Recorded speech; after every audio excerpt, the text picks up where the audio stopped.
Commander Zara Chen stood in the cramped bridge of the UES Defiance, watching the Galactic Council's fleet maintain their perfect formations in the void ahead. 1,200 pristine vessels, their hulls gleaming with advanced metamaterials that could deflect most known weapons. Behind them lurked the real threat, 3,000 ships of the Hegemony Armada, their dark forms bristling with plasma cannons and quantum torpedoes. Still time to withdraw. Human, came the sneering voice of Admiral Kethvar through the communications array. The Altarian's four eyes gleamed with barely concealed contempt on the main screen. Your prototype need not be destroyed today. The bridge crew exchanged glances. Lieutenant Hayes, barely 23 and fresh from the academy, gripped his console until his knuckles went white. Chief Engineer Rodriguez muttered something in Spanish that definitely wasn't complimentary. Even old Sergeant Murphy, who'd seen action on Europa, shifted uncomfortably in his tactical station. Chen couldn't blame them. The Defiance was an ugly ship, a patchwork of human engineering that the Council had dismissed as charmingly primitive when Earth had first presented it.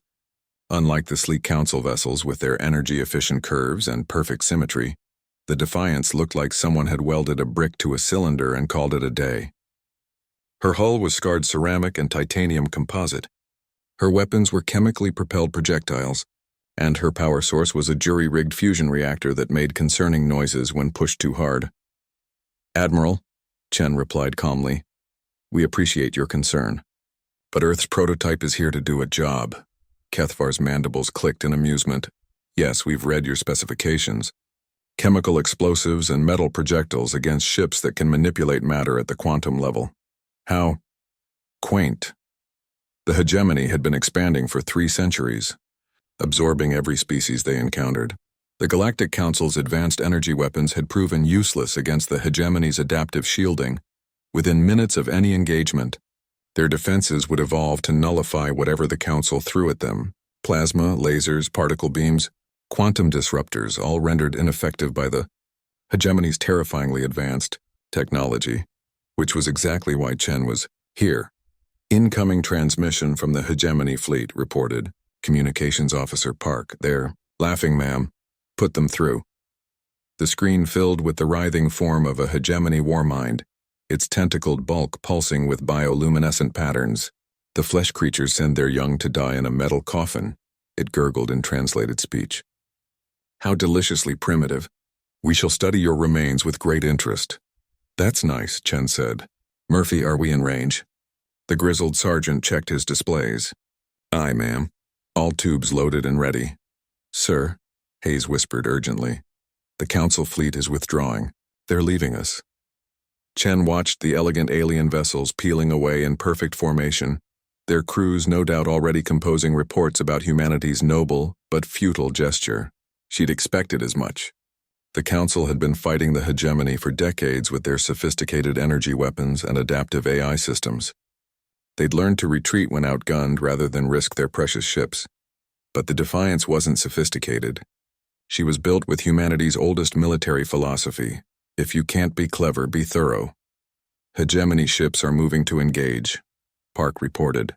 3,000 vessels, sir. Their quantum shields are at maximum strength. Rodriguez, how's our reactor? She's singing, Captain, but she'll hold, Chen smiled grimly.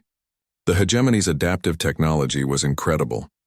It could analyze incoming energy signatures and reconfigure molecular structures in real time to defend against any known weapon.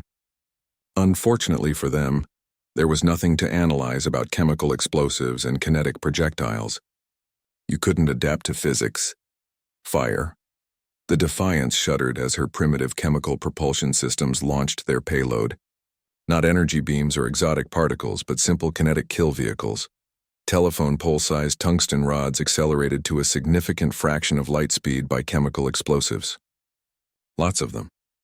The lead Hegemony ships didn't even attempt to evade. Why would they? Their quantum shielding could stop anything. The first kinetic round struck a Hegemony dreadnought at precisely 0.3 C. The tungsten rod, moving at 90,000 kilometers per second, didn't care about quantum fields or adaptive metamaterials. It cared about mass and velocity, and the equation was simple: EMC2. The dreadnought vanished in a brief sun. Reload, Murphy barked, already cycling the next salvo. The Hegemony fleet scattered in confusion, their perfect formations dissolving as ship after ship disappeared under the primitive human bombardment. Their adaptive systems writhed frantically, trying to evolve defenses against weapons that operated on principles older than civilization itself.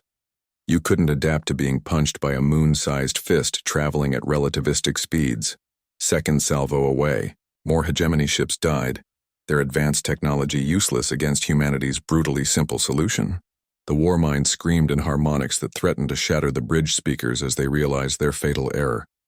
They'd become so sophisticated that they'd forgotten the basics.